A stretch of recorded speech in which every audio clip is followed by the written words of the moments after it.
আল্লাহ নবী বললেন, লক্ষ্য করে শুনুন, বাইতুল্লাহকে সামনে রেখে পবিত্র কাবা শরীফের চত্বরে নবীজি লক্ষ্য করে বললেন, ইন্নামা হালাকা মান কানা ক্বাবলাকুম ইযা সারাকা ফীহিমুদ দাঈফ আকামু আলাইহিল হাদ ওয়া ইযা সারাকা ফীহিমুশ শরীফ তারাকুহু।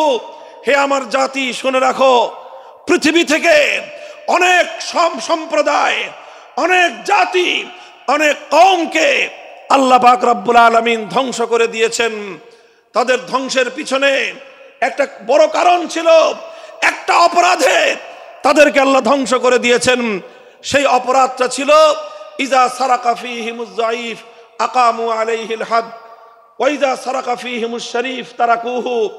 যখন তাদের সম্প্রদায়ের মধ্যে কোনো সম্ভ্রান্ত লোক, কোনো প্রভাবশালী লোক, কোনো ক্ষমতাবান লোক যখন অপরাধ করত, যখন কোনো প্রভাবশালী লোক অপরাধ করত, কোনো নেতা, কোনো নেতার আপনজন, কোনো মন্ত্রী, কোনো মন্ত্রীর আত্মীয় স্বজন, কোনো সরকারি দলের লোকজন, কোনো টাকা পয়সাওয়ালা, কোনো বড় লোক, কোনো প্রভাবশালী ব্যক্তি, কোনো সম্ভ্রান্ত ব্যক্তি যখন অপরাধ করত, তখন সেই সম্ভ্রান্ত ব্যক্তির উপর তারা আইনের শাসন প্রয়োগ না করে তারা বিষয়টাকে চেপে যেত, তার উপর আইন প্রয়োগ না করে, শাস্তি বিধান বাস্তবায়ন না করে তাদেরকে ছেড়ে দেওয়া হতো।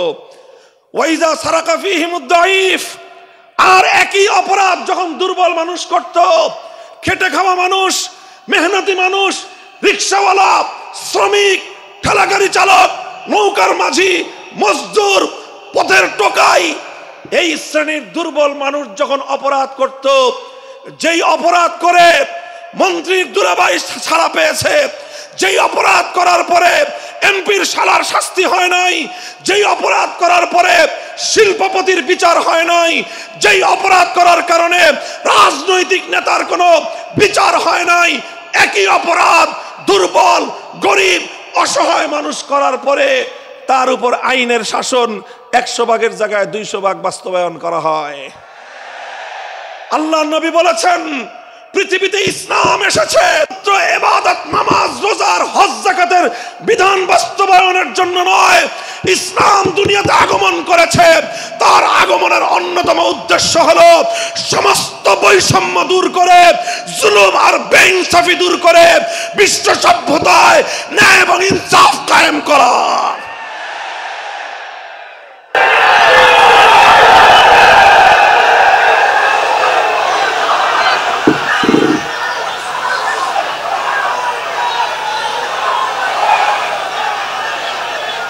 মনে রাখবেন, বৈষম্যহীন সমাজ গড়া এটা শুধু বৈষম্য বিরোধী ছাত্র নেতৃবৃন্দের দায়িত্ব নয়। বৈষম্যহীন সমাজ গড়া এটা শুধুমাত্র বৈষম্য বিরোধী ছাত্র নেতৃবৃন্দের দায়িত্ব নয়। বৈষম্যহীন সমাজ গড়া সর্বপ্রথম আল কোরআনের সৈনিকদের দায়িত্ব। বৈষম্যহীন সমাজ গড়া সর্বপ্রথম আল্লাহর নবীর সত্যিকার উম্মতদের দায়িত্ব। ওঠো, দাঁড়াও, হাত মুষ্টিবদ্ধ করো, সমাজ থেকে সকল বৈষম্যের কবর রচনা করবার শপথ নাও।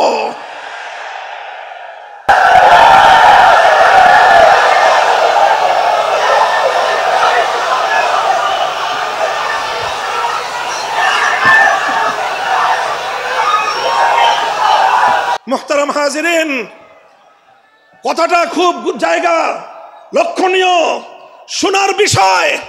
যারা একটা বৈষম্যহীন সমাজ দেখতে চাও, যারা জুলুম এবং অত্যাচারে অতিষ্ঠ হয়ে গিয়েছ, যাদের জীবনকে এই ধরনের অন্যায়, অবিচার, জুলুম, শোষণ, স্বৈরতন্ত্র যাদের অন্তর হৃদয়কে জ্বালিয়ে পুড়িয়ে ছারখার করে দিয়েছে, হে হতাশাগ্রস্ত জাতি, আসো আল কোরআনের কাছে।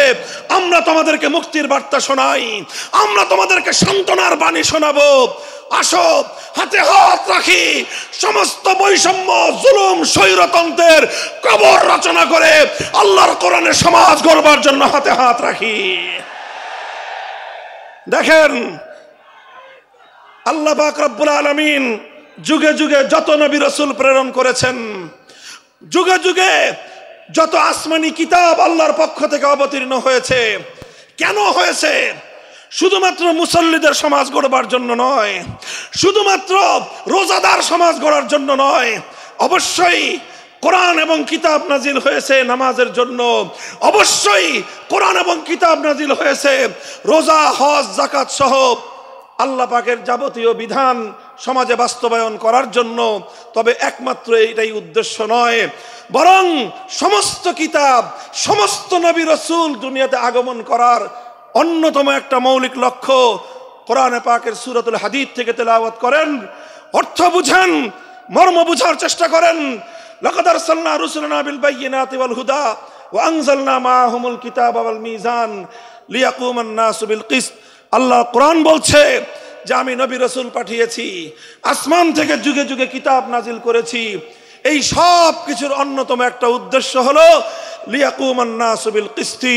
কোরআন নাজিলের উদ্দেশ্য, নবী প্রেরণের উদ্দেশ্য, শরীয়ত প্রেরণের উদ্দেশ্য, ধর্ম প্রেরণের উদ্দেশ্য হলো, অন্যতম উদ্দেশ্য হলো লিয়াকুমান নাসু বিল কিসতি। মানব সমাজ থেকে অন্যায়, অবিচার, জুলুম, শোষণ দূরীভূত করে ন্যায় এবং ইনসাফ কায়েম করা, এটাই হলো ইসলামের অন্যতম মৌলিক লক্ষ্য। যদি ইনসাফ কায়েম না করা যায়, ইসলাম অনুসরণ করা যায় না। যদি বেইনসাফের বিরুদ্ধে লড়াই না করতে পারো, মিথ্যে মুসলমানিত্বের দাবি ত্যাগ করো। তুমি যদি ইনসাফের জন্য যুদ্ধ করতে না পারো, তুমি যদি বৈষম্যের বিরুদ্ধে লড়াই করার হিম্মত না রাখো, মুসলমানের মিথ্যা দাবি করা ভণ্ডামি ছাড়া কিছুই নয়।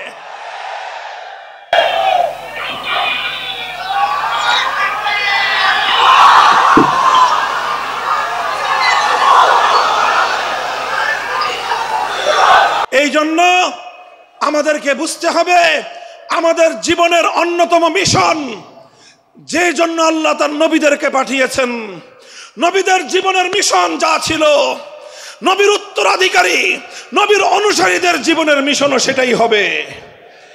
বলেন কথা ঠিক না বেঠিক? যে পথে গিয়েছে নবীদের জীবন, সে পথে যাবে আমাদের জীবন। যেটা ছিল নবীদের ভীষণ, সেটাই হবে আমাদের ভীষণ। যদি এটাই হয় সত্য কথা, এটাই যদি হয় শপথ, তবে বৈষম্যহীন সমাজ গড়বার জন্য যা করতে হয় তাই করা আমার আর তোমার জিম্মাদারি। যদি সেজন্য আমাদেরকে ঘাম ঝরাতে হয়, ঘাম ঝরানো আমাদের দায়িত্ব। আর যদি সেজন্য চোখের অশ্রু দিতে হয়, চোখের অশ্রু দেওয়া আমাদের দায়িত্ব। যদি সম্পদের কোরবানি করতে হয়, মাল সম্পদের কোরবানি করা, সেটাই আমাদের জীবনের দায়িত্ব এবং উদ্দেশ্য। আর সর্বোপরি যদি একটি বৈষম্যহীন সমাজ গড়বার জন্য শাহাদাতের রক্ত দিতে হয়, আবু সাঈদদের মতো বৈষম্যের বিরুদ্ধে বুক পেতে দিয়ে জীবন দেওয়ার জন্য শপথ নিতে হবে।